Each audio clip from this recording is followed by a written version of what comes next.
Pemirsa, seorang siswi SMP di Kabupaten Muratara, Sumatera Selatan menjadi korban bullying. Korban mengalami kekerasan oleh teman-temannya.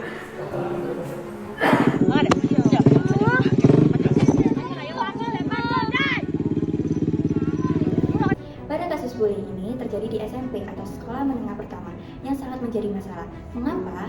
Karena kasus ini mengganggu hak siswa untuk belajar dengan aman. Pada kasus ini terjadi di Muratara, Sumatera Selatan, yaitu kasus perundungan yang menunjukkan bahwa kurangnya kesadaran siswa terhadap hak dan kewajiban sebagai warga negara, yaitu hak untuk melindungi dari kekerasan dan kewajiban menghargai orang lain. Kondisi ini menunjukkan adanya kesenjangan antara pendidikan karakter dan praktik sekolah.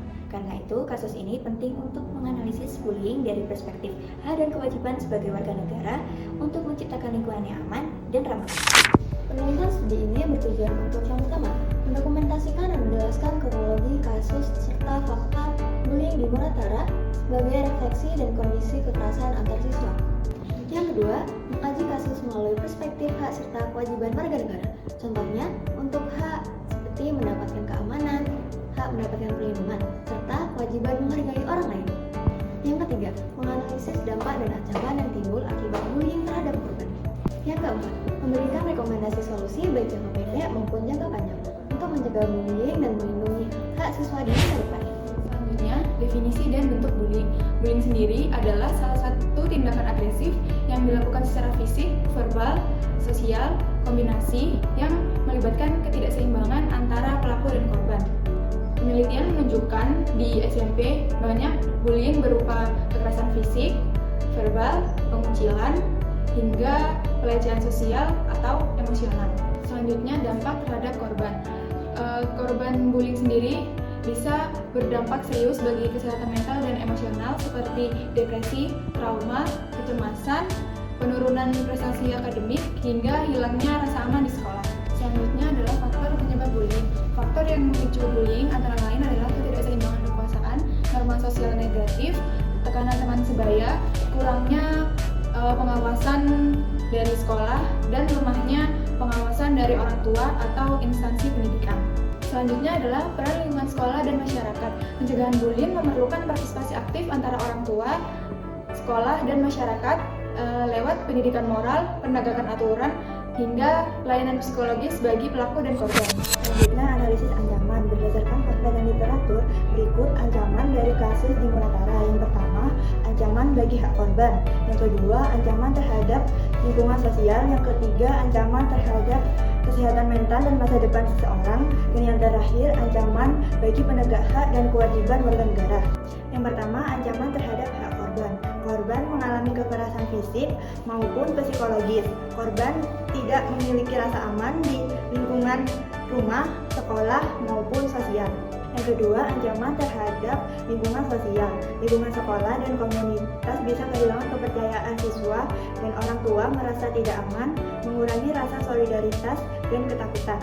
Hak pendidikan juga terancam, korban mengalami trauma, serta takut kembali sekolah, menurunnya prestasi, serta drop out. Yang ketiga, ancaman terhadap gangguan mental dan masa depan korban.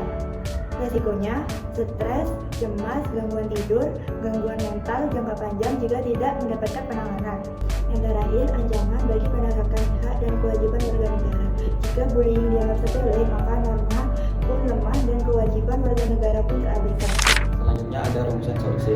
Berdasarkan hasil analisis dan literatur yang sudah kami baca, bahwa terdapat beberapa solusi yang kami sarankan, baik jangka pendek maupun jangka panjang. Selanjutnya ada solusi jangka pendek. Solusi jangka pendek yang pertama yaitu dengan cara penegakan hukum dan pelindungan bagi korban. Dengan cara memastikan pelaku mendapatkan sanksi sesuai aturan sekolah dan jika perlu ada tindakan hukum, mengingat bahwa pelaku dan korban masih di bawah umur. Yang kedua yaitu transparansi dan keterbukaan kasus. Pihak sekolah, keluarga, dan aparat harus terbuka kepada publik agar masyarakat bisa tahu tindakan nyata apa yang sudah diberikan, bukan hanya sekadar tradisi adat ataupun mediasi biasa. Yang ketiga yaitu memperketat pengawasan di lingkungan sekolah. Guru, wali kelas, dan staf harus memperketat pengawasan interaksi siswa, terutama pada saat di luar kelas, baik di lingkungan perumahan siswa maupun pada saat jam pulang.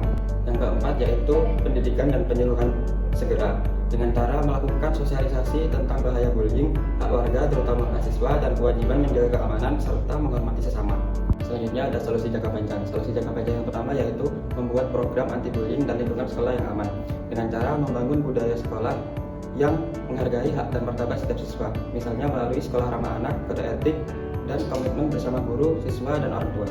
Yang kedua yaitu pelibatan komunitas dan masyarakat luas. Libatkan tokoh masyarakat, tokoh agama, dan orang tua dalam kampanye kesadaran anti kekerasan ini dan pentingnya menghormati hak sesama. Solusi jangka panjang yang terakhir yaitu layanan dukungan psikososial dan pendidikan karakter dengan cara menyediakan konseling rutin, edukasi kesehatan mental, latihan empati, serta penanaman nilai hak dan kewajiban warga sejak dini.